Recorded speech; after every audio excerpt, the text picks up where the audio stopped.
De entrar a nuestra mesa de análisis. Por ello le damos la bienvenida a Miguel Garza, director ejecutivo del Instituto para la Seguridad y la Democracia. Gracias, Miguel, por estar con nosotros.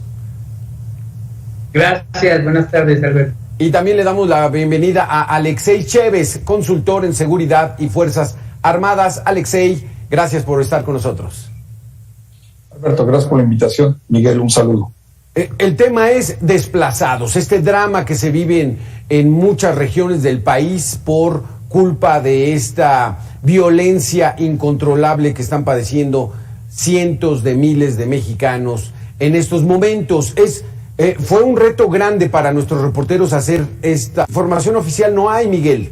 ¿De qué manera se están allegando las organizaciones para saber que en México la gente está saliendo de su lugar de origen por culpa de la violencia que viven? Claro, fíjate que una de las formas que las organizaciones estamos pues allegándonos de datos invariablemente es las notas periodísticas, en las notas que cubren sobre todo medios locales en territorios en donde ha habido desplazamiento.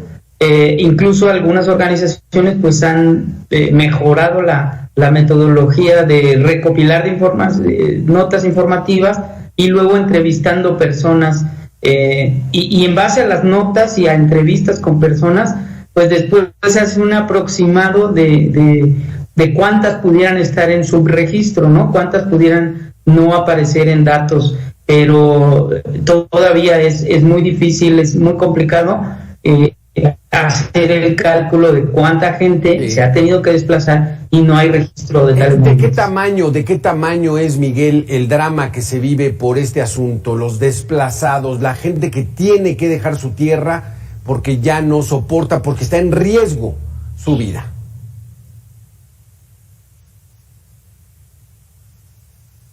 Ahí estamos teniendo un poquitito de problema. Alexei Chévez, ¿de qué tamaño es este problema en México? ¿Es algo de lo que verdaderamente tenemos que poner especial atención? Yo creo que sí, yo creo que se está volviendo una verdadera tragedia. Anteriormente, los desplazados principalmente sucedían en Chiapas por motivos religiosos, interétnicos, etcétera. En segundo lugar, para este tipo de desplazamientos lo ocupaban los desastres naturales. Y hoy estamos viendo que la violencia, la falta de seguridad es lo que está generando este tipo de desplazamientos, y Michoacán, Guanajuato, Tamaulipas, Zacatecas ocupan los primeros lugares en este tipo de desplazamientos de poblaciones enteras. Nos enteramos, por ejemplo, hoy en día que las fuerzas de seguridad nacionales están ayudando y acompañando a caravanas de personas que ya quieren salir de determinadas ciudades o poblaciones. Esto es terrible.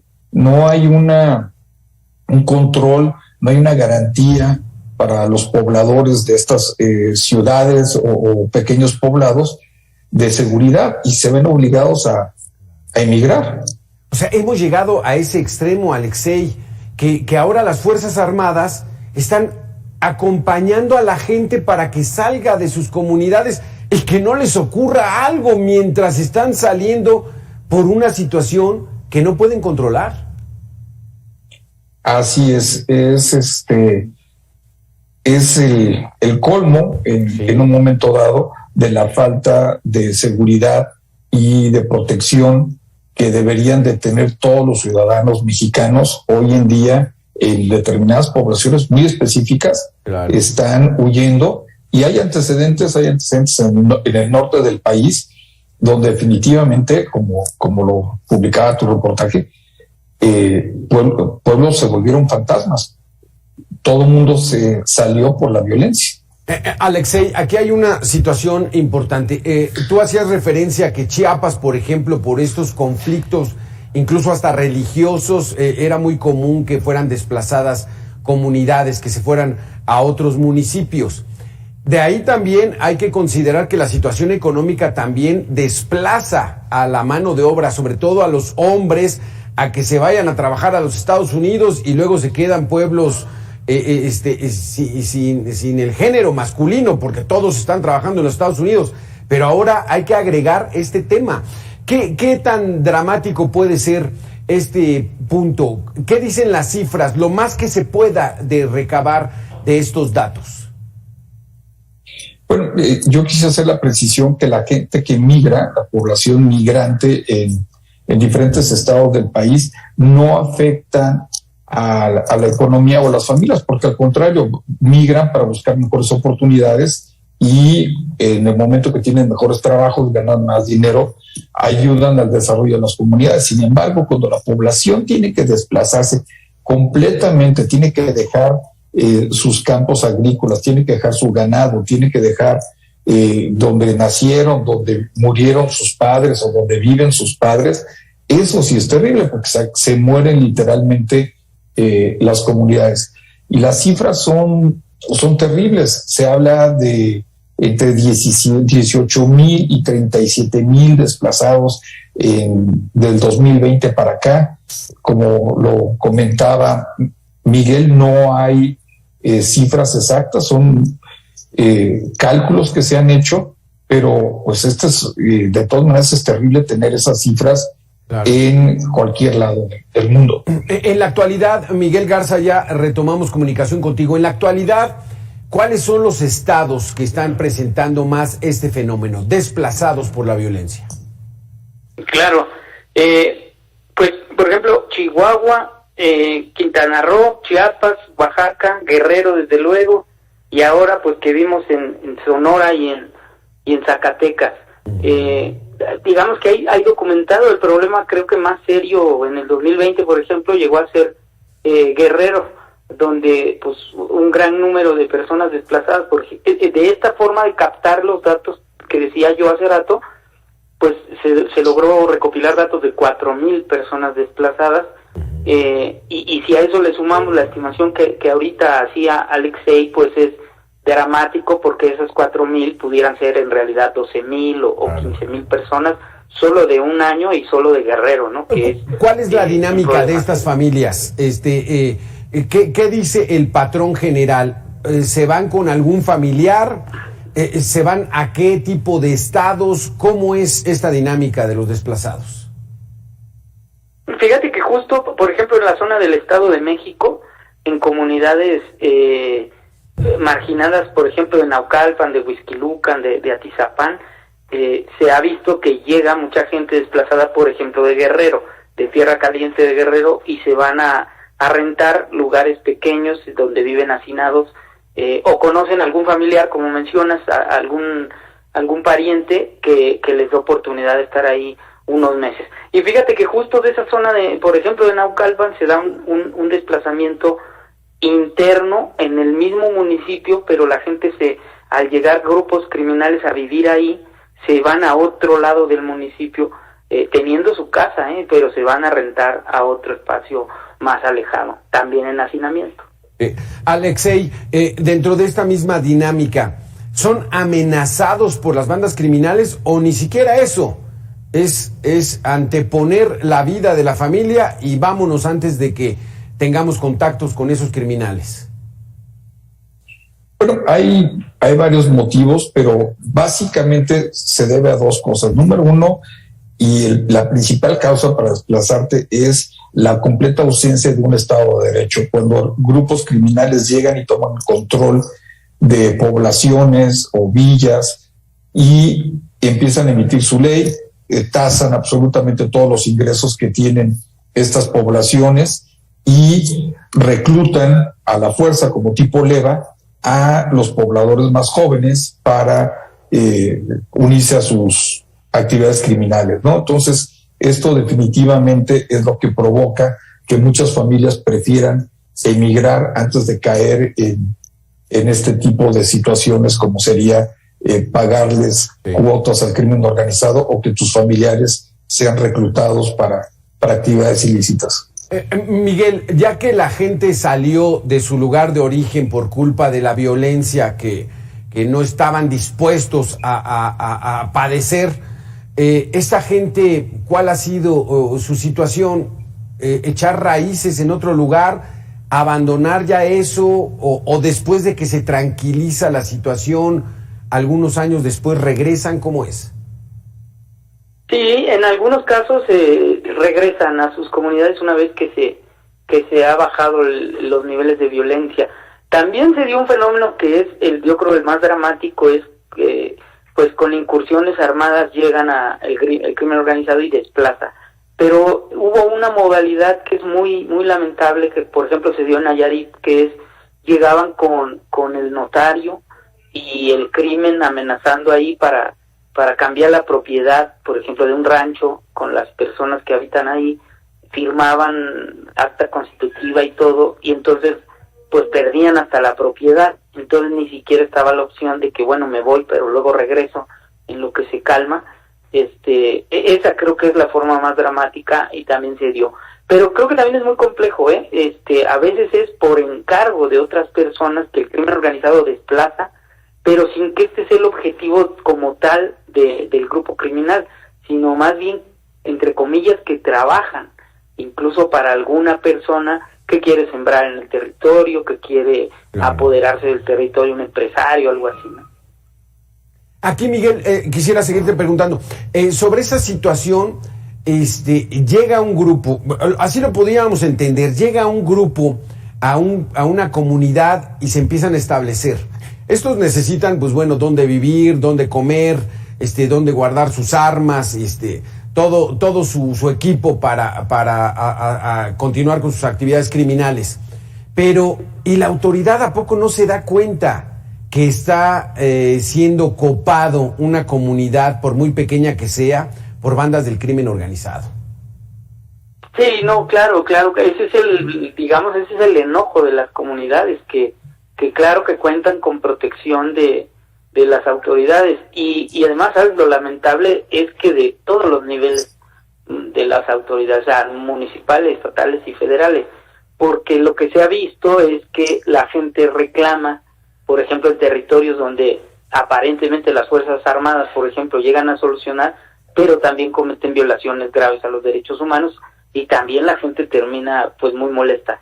Y autoridades policiales o ministeriales que les brindan protección en cuanto a justo lo que dices, ¿no? Que permitirles su logística, de que se acomoden, que anden con vehículos en horas del día, que haya trasiego de armamento y de droga, quizá hasta la gente pues lo ve porque es en horas del día, y claro que tienen que pues estar enteradas las autoridades, ¿no? Exacto. Alexei Chévez, tú lo mencionabas al principio, el tan afamado y recurrido discurso político de el Estado de Derecho, el imperio de la ley, ¿dónde está? Bueno, es una garantía que tenemos todos los mexicanos, está consagrada en nuestra Constitución, obviamente, y además hay otra cosa, nosotros le hemos cedido el monopolio de la violencia al Estado para que ellos con ello nos protejan. Desafortunadamente, a veces es más fácil decirlo que hacerlo. Hemos visto cómo grupos de organizaciones criminales tienen en ocasiones poder de fuego y capacidades muy superiores a policías, incluso estatales. Entonces, es más complicado lo que está haciendo hoy, por ejemplo, Ejército y Marina, Guanajuato, Zacatecas y Michoacán, pues es intentar recuperar estas partes que los gobiernos estatales perdieron a raíz de la extrema violencia que desatan estas organizaciones criminales. Aquí, Alexei, hay una estrategia que no le está funcionando al gobierno, porque anuncian públicamente que hay 1,000 nuevos elementos, hay 2,500 nuevos elementos. Le están avisando prácticamente al crimen organizado de a cuánto se tienen que agrupar ellos para enfrentar a las autoridades. Entonces, eso viene en perjuicio de jóvenes que viven en esas comunidades, que son reclutados de manera forzosa para formar parte, quieran o no, del crimen organizado, y entonces esta estrategia no está parando hacia ningún lado. Bueno, hay que recordar que los recursos de las organizaciones criminales, el armamento y el personal son limitados. Hay un determinado número de gentes que colaboran con ellos por las buenas o las malas, y hay un determinado número de armamento a los que ellos pueden tener acceso.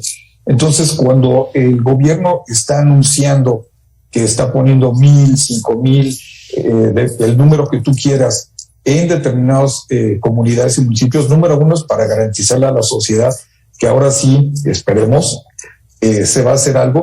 Y número dos también es para mandar un mensaje contundente a estas organizaciones de que van a ser superados por cantidad de elementos y equipamiento.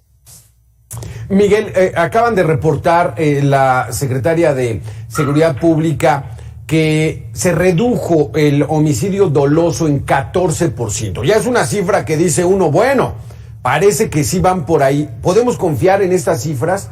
¿Podemos confiar en que esta estrategia de presencia militar en los principales focos rojos de violencia en el país está dando resultados? Fíjate que con esa cifra en particular, con la de homicidio, yo creo que no fue la manera más adecuada de presentarla. El homicidio se presenta por digamos, una línea de tiempo pues mucho más larga, y que no se debe contrastar, así como lo compararon el día de ayer o antier, que dijeron contra enero, ¿no? Enero de este año con enero de hace 5 años, o enero con los eneros. En realidad no es así como se debe comparar, sino la tendencia que va avanzando a lo largo de por lo menos un año. Si nos compararan, por ejemplo, los 3 últimos años, todos los meses, la tendencia, pues no es una reducción significativa de más allá del 2%. Entonces, sin duda que no es que no estén bien las cifras están bien. Al parecer las carpetas de investigación pues son reales, están abiertas por homicidio doloso, pero no fue la forma adecuada de poner el comparativo, porque entonces decir contra enero del 2019 a enero del 2022, pues la reducción es del 14% de esa cifra, pero en realidad la tendencia de mes por mes pues no es así, ¿no? Como dijeron, enero es el más bajo, pues sí, pero diciembre fue el más alto, ¿no? Exacto. Alexei Chévez, ¿qué opinas de esto? Casi el 15% de reducción de asesinatos en el país. Coincido con Miguel.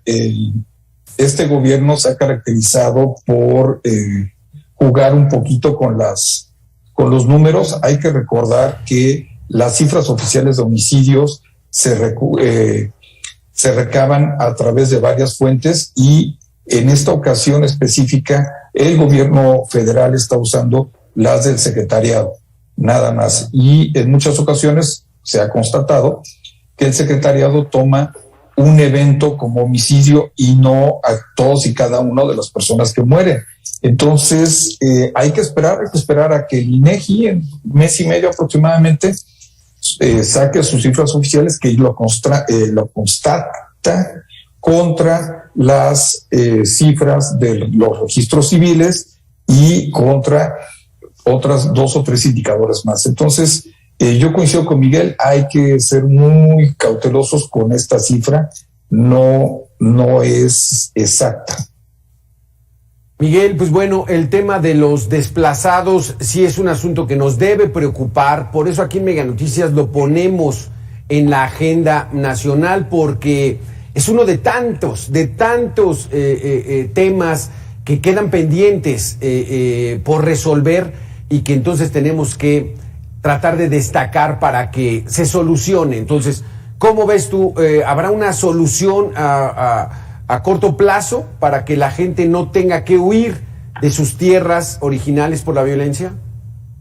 Claro, digo, una de las cuestiones que tendría que ocurrir, pues ya lo decía Alexei, aplicar la ley, ¿no? Hacer control del delito y disuadir un poco o mucho a quienes están ocasionando ese problema. Pero también sabes que hay acciones alternativas. Por ejemplo, en Colombia, donde se presentó este problema de desplazamiento, llegó a estar casi el 60% del territorio colombiano en situación de desplazamiento, y crearon incluso una figura que se llama Sistema Nacional de Desplazados, para mejorar las cifras y aumentar el registro y entonces tener una cifra mucho más aproximada, y a las personas desplazadas proporcionarles ayuda humanitaria, pues desde el gobierno, por esto que tú dices, pues no tienen a dónde vivir, no tienen a dónde llegar, perdieron todo de un día para otro, y entonces, de entrada, la creación de un Sistema Nacional de Desplazados en México se hace tristemente, pero se hace ya una necesidad. Exactamente, Alexei, ¿estarías de acuerdo con esto? El Sistema Nacional de Desplazados, hijo, qué terrible se escucha, pero le pondría más orden a este drama. Pues yo te diría que tenemos un problema todavía más grave, que son los refugiados que están por cientos y por miles ocupando diferentes ciudades de la frontera en espera de poder pasar a los Estados Unidos, lo cual aumenta una carga terrible para los gobiernos en cuanto a agua, etcétera, un problema de pobreza, se empieza a generar problemas de violencia. Y obviamente no hay un interés por parte del gobierno en generar este instituto, como lo menciona Miguel, porque estaríamos aceptando implícitamente que tenemos esta tragedia, la cual claro, pues no está dentro de la agenda del gobierno querer admitir. Sí, exacto, ¿no? Exacto, porque políticamente no es rentable este asunto. Muchísimas gracias, Miguel Garza, director ejecutivo del Instituto para la Seguridad y la Democracia AC. Gracias por estar con nosotros, Miguel. Muchas gracias a ti por la invitación, Alberto, y saludos a Alexei, un abrazo. Alexei Chévez, consultor en Seguridad y Fuerzas Armadas. Gracias, Alexei, por estar con nosotros. Alberto, gracias por la invitación. Miguel,